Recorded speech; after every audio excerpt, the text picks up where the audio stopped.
दोस्तों, कहते हैं कि हमारे द्वारा किया गया अच्छा काम या किसी की भलाई वापस हम तक लौटकर ज़रूर आती है।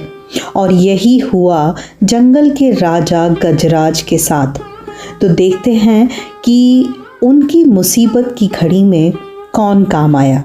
क्या वही चूहा जिसको गजराज ने देखकर कहा कि ये छोटा सा जीव मेरे किस काम आएगा, और मुस्कुरा दिए। Friends, hello and welcome to कहानियों का पिटारा बाय अंजू में हम बात कर रहे हैं पंचतंत्र की कहानियों की, और ये है भाग 2 जिसकी कहानी है गजराज और मूषकराज।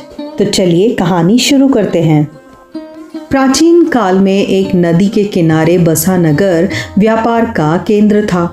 फिर आए उस नगर के बुरे दिन, जब एक वर्ष भारी वर्षा हुई। नदी ने अपना रास्ता बदल दिया। लोगों के लिए पीने का पानी न रहा और देखते ही देखते नगर वीरान हो गया। अब वह जगह केवल चूहों के लायक रह गई थी। चारों ओर चूहे ही चूहे नजर आने लगे। चूहों का पूरा साम्राज्य स्थापित हो गया। चूहों के उस साम्राज्य का राजा बना मूषकराज चूहा। और चूहों का भाग्य तो देखो, उनके बसने के बाद नगर के बाहर जमीन से एक पानी का स्रोत फूट पड़ा और वह एक बड़ा जलाशय बन गया। नगर से कुछ ही दूर एक घना जंगल था। जंगल में अनगिनत हाथी रहते थे। उनका राजा गजराज नामक एक विशाल हाथी था। उस जंगल क्षेत्र में भयानक सूखा पड़ा।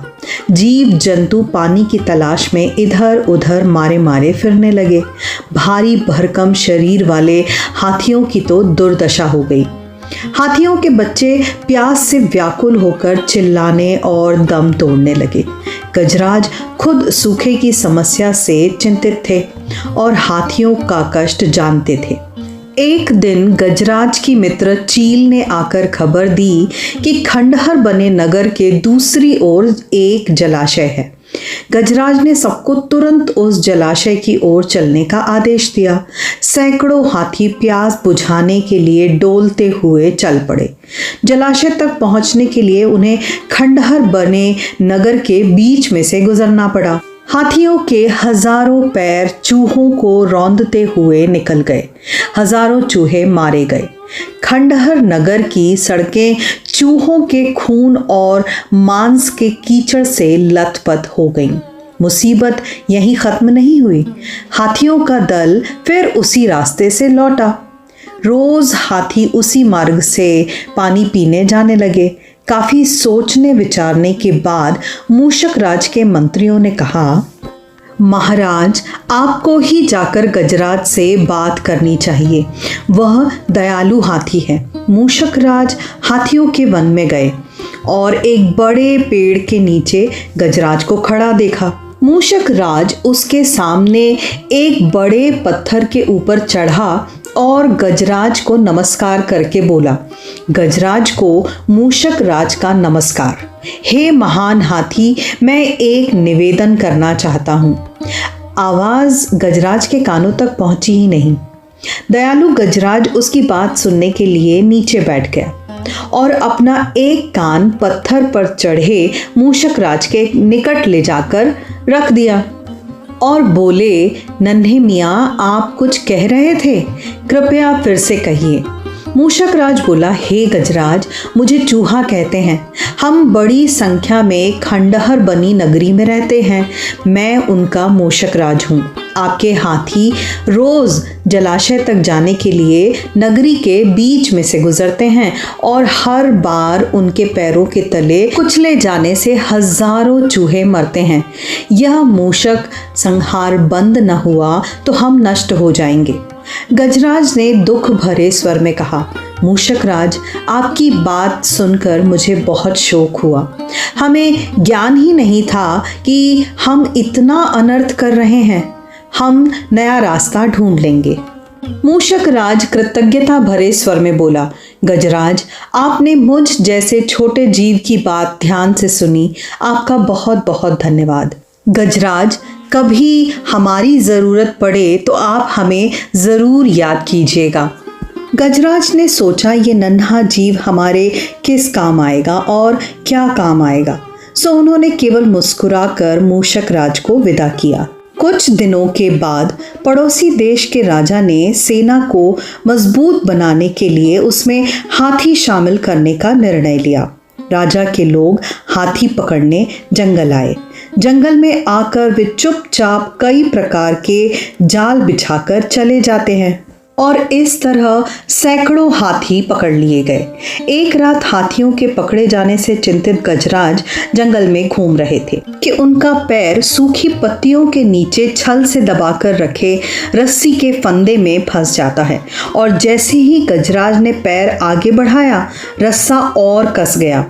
रस्से का दूसरा सिरा एक पेड़ के मोटे तने से मजबूती से बंधा हुआ था। गजराज चिंघाड़ने लगा। उसने अपने सेवकों को पुकारा, लेकिन कोई नहीं आया। कौन फंदे में फंसे हाथी के निकट आएगा? एक युवा जंगली भैंसा गजराज का बहुत आदर करता था। वह जब छोटा था तो एक बार एक गड्ढे में जा गिरा था और उसकी चिल्लाहट सुनकर गजराज ने ही उसकी जान बचाई थी। चिंघाड़ सुनकर वह दौड़ा और फंदे में फंसे गजराज के पास आ पहुंचा। गजराज की हालत देखकर उसे बहुत दुख हुआ। वो चीखा, ये कैसा अन्याय है? गजराज, बताइए मैं क्या करूं? मैं आपको छुड़ाने के लिए अपनी जान भी दे सकता हूं। गजराज बोले, बेटा बस तुम दौड़कर खंडहर नगरी जाओ और चूहों के राजा मूषक राजा को सारा हाल बताना। उनसे कहना कि मेरी सारी आस टूट चुकी है। भैंसा अपनी सारी शक्ति लगाकर दौड़ पड़ा और दौड़ा दौड़ा मूषक राज के पास जाकर सारी बात बताई। मूषक राज तुरंत अपने 20-30 सैनिकों के साथ भैंसे की पीठ पर बैठे और वे शीघ्र ही गजराज के पास पहुंचे। चूहे भैंसे की पीठ पर से कूदकर फंदे की रस्सी को कुतरने लगे और कुछ ही देर में फंदे की सारी रस्सी काट दी गई और गजराज आज़ाद हो गए। दोस्तों, अंग्रेजी में एक कहावत है, डोंट जज a book by its cover. हम अक्सर लोगों को उनके बाहरी दिखावे या उनके पद से आंकते हैं। सोशल मीडिया के इस दौर में जहां सब दिखावे पर टिका है, वहीं हमें ये कहानी याद दिलाती है कि सबसे छोटा और साधारण दिखने वाला इंसान भी हमारे सबसे कठिन समय में काम आ सकता है, हमारा हीरो बन सकता है। सो फ्रेंड्स, ये थी आज की कहानी। अब हम मिलेंगे अगले वीडियो में किसी नई कहानी, किसी नई रचना, किसी नई कृति के साथ। तब तक के लिए आप अपना बहुत ख्याल रखिए। मुझे उम्मीद है आपने हमारे चैनल को सब्सक्राइब कर लिया होगा और अगर नहीं किया है तो जल्दी से सब्सक्राइब बटन दबाएं, ये बिल्कुल फ्री है। So friends, thank you, thanks for listening and stay connected.